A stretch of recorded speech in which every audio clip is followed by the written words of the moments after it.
Mr. President, I have some comments I want to make about the FISA legislation, but before I do that, I want to, before he leaves the floor, to commend my colleague from North Dakota. I've joined with him on so many occasions in the past, and once again, his eloquence and his passion about these issues is evident this morning.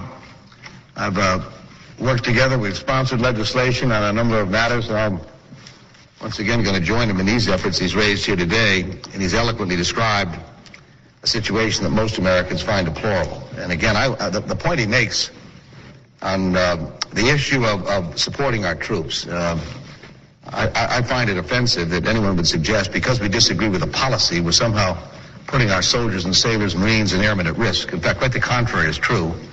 I would strongly suggest, as my colleague from North Dakota does, that the continuing policy in Iraq has made us less safe, less secure, more vulnerable, more isolated in the world. And in fact, the very soldiers and sailors and airmen, Marines we admire for the work they're doing under the worst of circumstances are in greater jeopardy because of a continuation of this policy. And so I'll be joining with him and others as we try to bring this to a halt.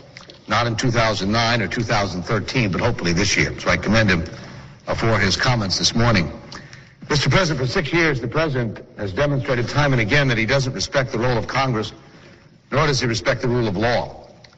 And it's the latter that I want to address this morning, if I can, because it's the rule of law, which is what draws us all together here, regardless of politics or ideology or party. It is the rule of law, not of men, which we swear to uphold when we take the oath of office in this chamber, as members do in the other chamber, and certainly as the President of the United States does on January 20th every 4 years. For 6 years, this President has used scare tactics, in my views, to prevent the Congress from reining in his abuse of authority. A case in point is the current direction this body appears to be headed as we prepare to reform and extend the Foreign Intelligence Surveillance Act. Many of the unprecedented rollbacks of the rule of law by this administration have been made in the name of national security. The Bush administration has relentlessly focused our nation's resources and manpower on a war of choice in Iraq. The ill-conceived war has broken our military, squandered our resources, and emboldened our enemies. The President's wholesale disregard of the rule of law has compounded the damage done in Iraq and made our nation, I think, less secure, as I said a moment ago. And as a direct consequence of these acts, we're far less secure, far more vulnerable, and certainly far more isolated in the world today. Consider, if you will, beginning with the scandal in Abu Ghraib, where Iraqi prisoners were subjected to inhumane and humiliating acts by U.S. personnel charged with guiding them. Consider Guantanamo Bay. Rather than helping to protect the nation by aggressively prosecuting the prisoners in Guantanamo, these individuals have instead become the very symbol of our weakened moral standing in the world. Who would have ever imagined it? Consider the secret prisons run by the Central Intelligence Agency in the practice of extraordinary rendition that allows them to evade U.S. law regarding torture.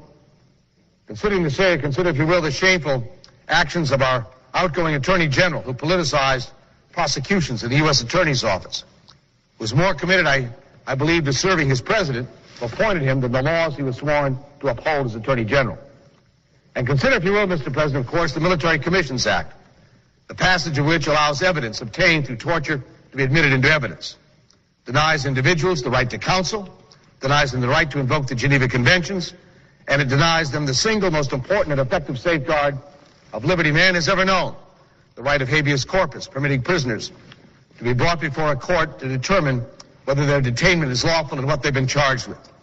Warrantless wiretapping, torture, the list goes on. Each of these policies share two things in common, Mr. President. First, I believe they've severely weakened our ability to prosecute the global war on terror. If for no other reason, then they've made it harder, if not impossible, to build the kind of international support that we absolutely need in cooperation if we're going to succeed in our efforts against stateless terrorism. And second, each has only been possible because the United States Congress has not been able to stop the President and his unprecedented expansion of executive power, although I might add some in this body have certainly tried. Whether or not these policies were explicitly authorized is beside the point. In every instance, Congress has been unable to hold this administration to account for violating the rule of law and the United States Constitution. In each instance, Republicans in the Congress have prevented this body from telling this administration that a state of war is not a blank check. And those aren't my words, Mr. President. Those are the words of Supreme Court Justice Sandra Day O'Connor, who was nominated by President Ronald Reagan. And today it appears that we are prepared to consider the proposed renewal of the Foreign Intelligence Surveillance Act, a law that in whatever form it eventually takes will almost certainly permit the Bush administration to broadly eavesdrop on American citizens. Legislation is currently drafted that would grant retroactive immunity to telecommunications companies that help this administration violate the civil liberties of Americans and the law of this nation. Mr. President, while it may be true that the proposed legislation is an improvement over existing law, it remains fundamentally flawed, in my view, because it fails to protect the privacy rights of Americans or hold the executive or the private sector accountable if they choose to ignore the law. That is why, Mr. President, I will not stand on the floor of the United States Senate and be silent about the direction we're about to take. I think it's time to say no more. No more trampling on our Constitution, no more excusing those who violate the rule of law. These are fundamental, basic, eternal principles. They've been around, some of them, for as long as the Magna Carta. They're enduring. And what they're not is temporary. And what we do not in a time where our country is at risk to abandon them. My father served as the executive trial counsel at the Nuremberg trials of Nazi war criminals in 1945 and 46. What America accomplished at those historic trials wasn't a foregone conclusion. It took courage.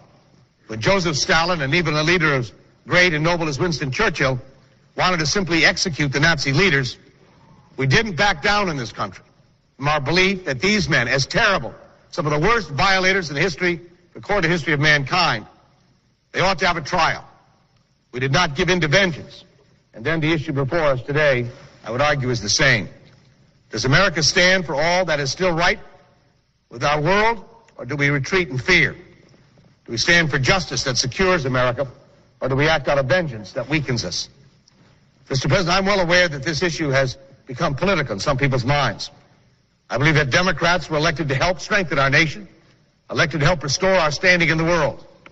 And I believe we were elected to ensure that this nation adheres to the rule of law and stop the administration's assault on our Constitution. But the rule of law is not the province of any one political party or any candidate. It is the province of each and every one of us as American citizens, on our watch and our generation, to make sure that we're safer because of its inviolable provisions. Mr. President, I know this bill hasn't been reported out of the Judiciary Committee yet, but I'm here today because if I've learned anything in my 26 years in this body, and particularly over the last 7, is that if you wait until the end to voice your concerns, you may have waited too long. That is why I've written the Majority Leader informing him that I will object to any effort to bring the legislation to the Senate floor for consideration. I hope that my colleague, the Chairman of the Senate Judiciary Committee, Senator Leahy, is able to remove this language from the FISA bill. Pat Leahy is as strong a defender of the Constitution as any member of this body. But if he's unable to do so, then I'm prepared to filibuster this bill. President Bush is right about one thing. The debate is about security, but not in the way he imagines it, Mr. President. He believes they have to give up certain rights to be safer. I believe the choice between moral authority and security is a false choice. I believe it is precisely when you stand up and protect your rights that you become stronger, not weaker as a nation. The damage that was done to our country on 9/11 was stunning. We all know it. It changed the world forever. But when you start diminishing our rights as a people, you compound that tragedy, in my view. When you cannot protect America in the long run, if you fail to protect our Constitution. It's that simple. Mr. President, history will likely judge this president harshly for his war of choice and for fighting it with disregard for our most cherished principles. But history is about tomorrow. We must act today and stand up for the Constitution and the rule of law. Mr. President, this is the moment. At long last, let us rise up to it. I urge my colleagues to join me in this effort. I note the absence